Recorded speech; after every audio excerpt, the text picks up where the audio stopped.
Sanders, independent from Vermont. Senator, thanks for coming on the show tonight. Let me ask you, is this latest jobs vote just one more example of how Republicans are refusing to get people back to work? Absolutely, Al. It is a total outrage that when we have 25 million Americans unemployed or underemployed, when we have an infrastructure which is crumbling, 25% of our bridges are structurally deficient. Roads all over America need work. Our rail system is way behind Europe, Japan, even China. We need to do the work. We can't get one Republican vote to help us rebuild the infrastructure and put people back to work. What's really interesting, Al, is the Republicans keep taking positions in absolute defiance of what the American people want. That's right. Poll after poll says, let's rebuild our infrastructure. Poll after poll says, we want the richest people in this country to start paying their fair share of taxes. Republicans are saying that. We can't get one Republican vote to rebuild the infrastructure and ask the wealthy people in this country to start paying for it. Yeah, not one Republican vote, but what you mentioned polls. Let me show you this poll that is even more alarming than the polls that you are rightly quoting about support for infrastructure redevelopment.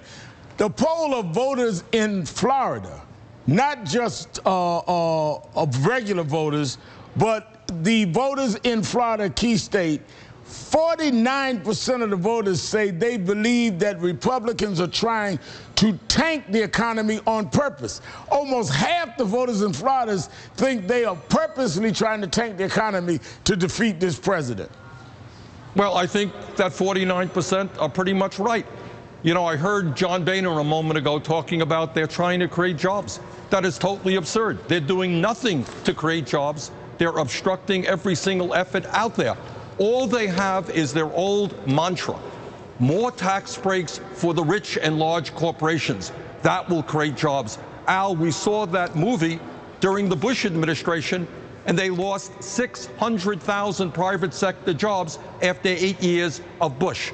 Now, go ahead.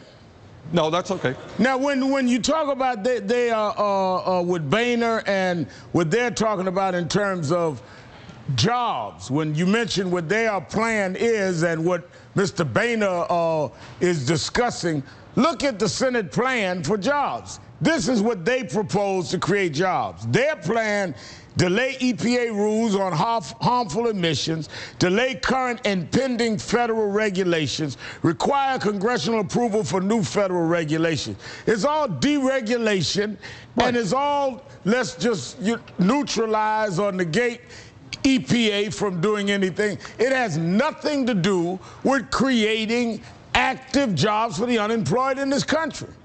Well, Al, if we appreciate, as the Wall Street occupiers do, that we are in the midst of this horrendous recession today, 16% real unemployed, because we deregulated Wall Street and we let these people do whatever they wanted to do, which included selling worthless securities, which drove us into this recession, you might think that our Republican colleagues would have learned a thing or two about the necessity for regulation.